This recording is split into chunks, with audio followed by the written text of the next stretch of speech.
سلامونه. هیله ده راکه وروغ اوسئ. د نوښتونو خپرونه ته مو هرکلی کوو. او له هرکلي وروسته په اوسنۍ خپرونه کې درته نن بیا ډېر په زړه پورې او حیرانوونکي مطلب لرو. زرینې فیسبوک پیژنئ؟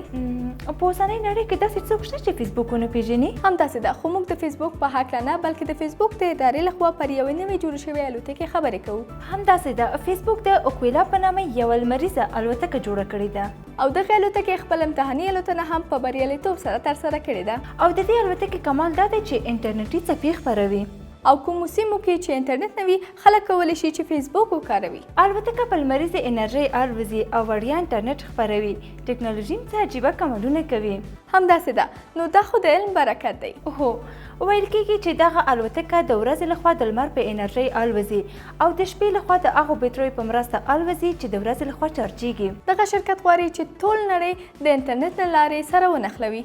همداسې ده، خو یوې موضوع ته باید ډېر پام وکړو. کومې ته؟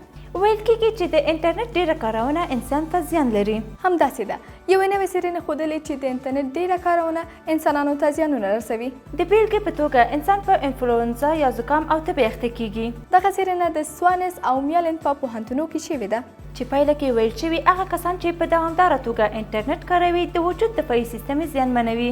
نو هغه متل نه ده اورېدلی چې وایي هر چیز به اندازه نیکی از دست و پا بندازه. هو، چې هر څه ډېر شي ګنډېر شي. زما د زړه خبرې دې وکړې.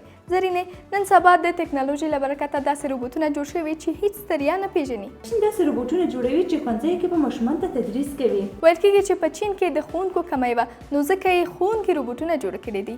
د رسنیو د راپور له مخې دغه روبوټونه به ریاضي، انګلیسي، ساینسي او ګڼ نور مضامین تدریسوي. د علم او علماو د کور ودان وي. ستا د کور ودان چې خپرونه دې وړاندې کړه. ستا سره مینه والو، مننه چې تر دې دمه را سره وې. تر بلې خپرونې بیا د خدای په امان.